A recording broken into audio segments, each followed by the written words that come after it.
Всем привет, это Леонид Волков. Добро пожаловать на канал Общества защиты интернета.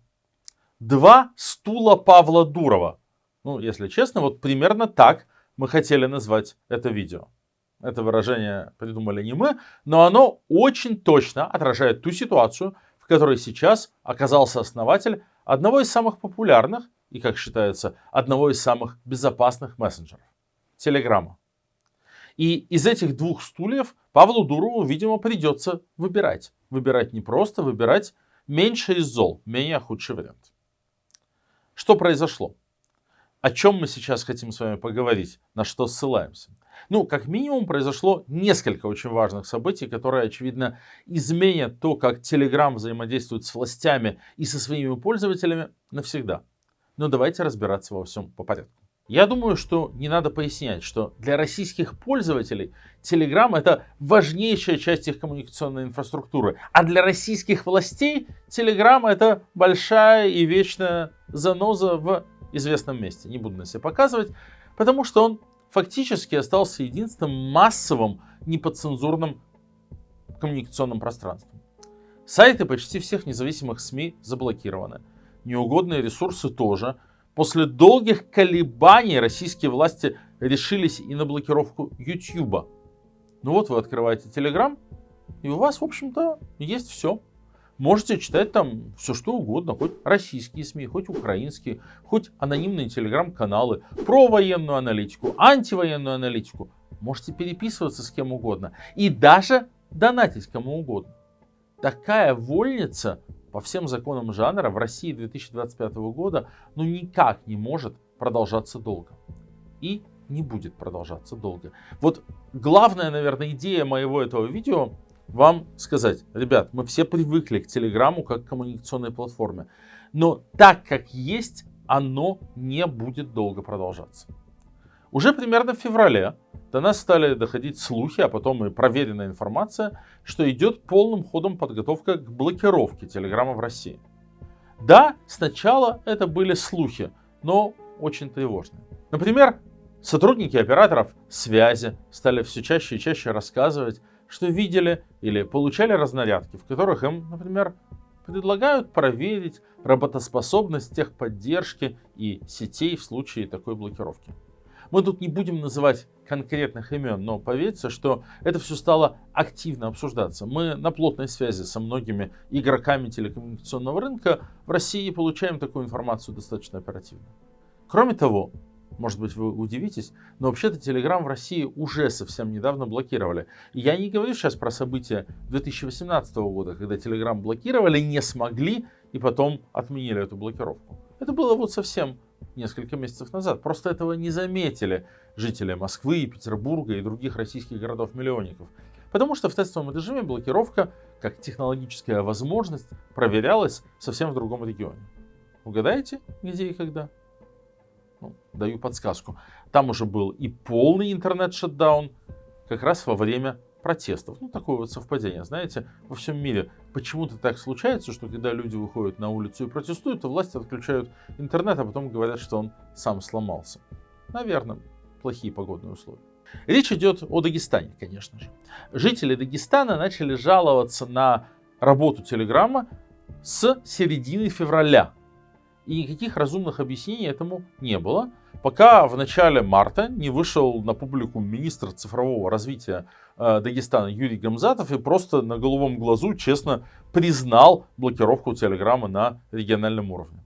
Да, сказал, мы блокируем, мы ввели цензуру. Без оснований на это никаких, без каких-либо указаний, без внесения Телеграма в какие-то реестры запрещенных сайтов, просто в формате тестирования. Министр, правда, придумал, что причиной этого стали еврейские погромы в аэропорту Махачкалы. Помните такие? Может, уже и забыли. Они были-то достаточно давно и никак с февралем не связаны. Еще через 3 дня выступил министр по национальной политике, печати и информации Чечни Ахмед Дудаев. Он назвал блокировку Телеграма абсолютно необоснованной и иррациональной и призвал пересмотреть это решение. Надо понимать, что Telegram и WhatsApp во всей России, но особенно в республиках Северного Кавказа, это просто среда обитания. Это не просто мессенджер. Он не просто нужен ради каналов. Там школьные чаты, родительские чаты, семейные, клановые, там огромное количество обмена информацией, там покупки, продажи, там вся жизнь у людей. Поэтому выбор Дагестана и Чечни для тестирования блокировки Телеграма был, честно говоря, со стороны Роскомнадзора не самым мудрым шагом. Минцифры Дагестана тоже определилась с позицией и заявила, что обстановка в республике стабильная, ну вот, внезапно стабилизировалась, знаете, как бывает, и никакой необходимости в блокировке Телеграма нет. И вообще, эта блокировка создает определенные сложности. Конец цитаты. А это действительно так, действительно создает сложности, потому что да, для людей это очень больно. YouTube отобрали, Instagram отобрали, Facebook отобрали, Twitter давным-давно. Но вот Telegram и WhatsApp это просто базовая возможность коммуникации. Люди не мыслят свою жизнь без таких вот сервисов обмена сообщений. Собственно, какая тут главная мысль? Блокировка Телеграма технологически, организационно гораздо ближе, чем мы думаем. И технически есть все инструменты для этого, и политически решимость-то есть. Они уже явно к этому готовятся. Могут ли они это сделать? Могут в любой момент. Сделают ли? Ну, тут непредсказуемо. Но, по крайней мере, угрожать этим и давить на Telegram они, конечно, будут все больше и больше. И в этом заключается, возможно, и второй стул. Кажется, что неприятности могут поджидать нас и со стороны самого Телеграма. Надо про это тоже честно говорить. В начале апреля из Телеграма за одну ночь внезапно исчез канал ВЧК ОГПУ. Совершенно легендарный, ну или, по крайней мере, хорошо известный в широких кругах анонимный ресурс, публиковавший различные сливы и инсайды. Я абсолютно не фанат этого канала и его контента, но такое исчезновение – это большая проблема. Более того, те, кто пошли проверить, что же случилось с этим каналом, увидели вместо канала с миллионом с лишним подписчиков кружочек с заспанным лицом, прости господи, Владислава Позднякова, омерзительного совершенно персонажа, основателя так называемого мужского государства, между прочим, запрещенного в России. На тот момент, когда я записываю это видео в 20-х числах апреля 2025 года, история с телеграм-каналом ВЧК УГПУ все еще выглядит предельно мутной. На утро после исчезновения канала его создатели выступили с заявлением, что канал удалила администрация сервиса Telegram, и решение якобы принял лично Павел Дуров по требованию российских властей. В пресс-службе с Telegram ответили, что канал был удален владельцем, возможно, в результате несанкционированного доступа. Кто удалил канал на самом деле, непонятно. Источники одних профильных журналистов говорят, что картина не похожа на удаление самим Телеграмом. Источники других, наоборот, считают, что это именно была блокировка по требованию российских властей. Наши коллеги еще отмечают большую странность в том, что тут как тут оказался Владислав Поздняков, мгновенно перехвативший канал, как будто знавший, что канал сейчас освободится и надо брать. Я тут личное замечание сделаю, когда в марте прошлого года на меня напали перед моим домом и избили меня очень сильно по заказу, как мы теперь знаем, олигарха Леонида Невзлина, фотографии из камер слежения, фотографии из аэропортов, фотографии наружки немедленно, через пару минут после нападения, появились в телеграм-канале того же Позднякова. То есть там есть источник сливов от российских спецслужб, именно они за мной следили и делали все эти фотографии в аэропортах, какой-то очень быстро работающий. И Поздняков делает то, что российские спецслужбы просят. И здесь вот он тоже поучаствовал. Короче говоря, мне не хочется использовать стандартное клише «всей правды мы не узнаем». Мы, конечно, узнаем когда-нибудь.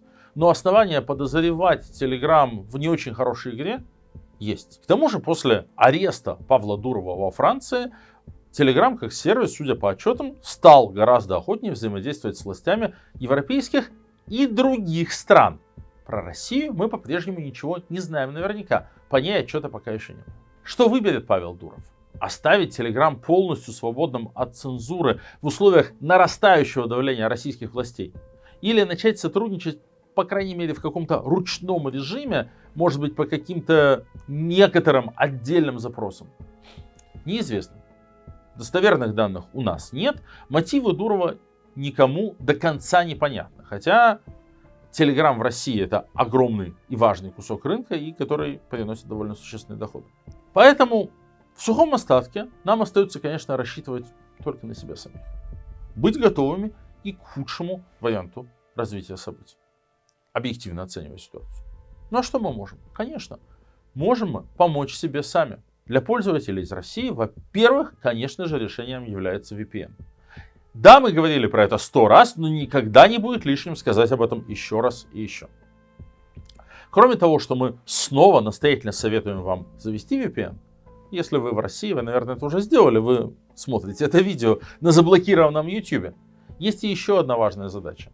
И она точно не потребует никакого риска и никаких больших усилий. Помогите установить VPN своим близким и друзьям в России. Выберите лучший, оплатите его, если можете, расскажите, как и зачем им пользоваться.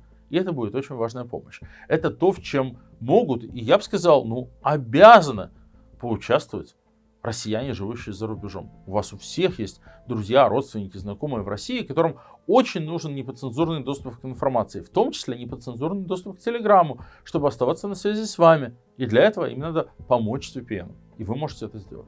И еще один призыв, наверное, в первую очередь к тем, кто живет за пределами страны. Вы можете помочь вашим знакомым внутри страны с нероссийскими симками, с виртуальными симками. Так или иначе, помочь им перерегистрировать Telegram на другой номер, потому что если блокировка и случится, она будет касаться российских пользователей. Те же удаляемые по требованию цензурному каналы удаляются в определенных юрисдикциях и для пользователей из других юрисдикций доступны. Ну и наконец, Telegram пока что самый надежный мессенджер, но и ему не стоит доверять безгранично, никому не стоит доверять безгранично. Помимо перевода Телеграма на нероссийскую симку, просто подумайте о вашем плане Б. Подумайте, как вы обходитесь с вашей чувствительной информацией. Что вы используете в открытых чатах, чувствительное лучше писать в закрытых чатах. И думайте о том, какой у вас резервный канал связи. Вот с ближайшим кругом ваших знакомых, друзей, тем, кто вам помогает, как вы поддерживаете связь. Я не хочу говорить когда, но если Telegram все-таки заблокируют, вам надо быть к этому готовыми. Вам надо продумать, окей, да, мессенджер Signal менее удобен, или я привык к Телеграму, а не к WhatsApp, или еще к чему-то.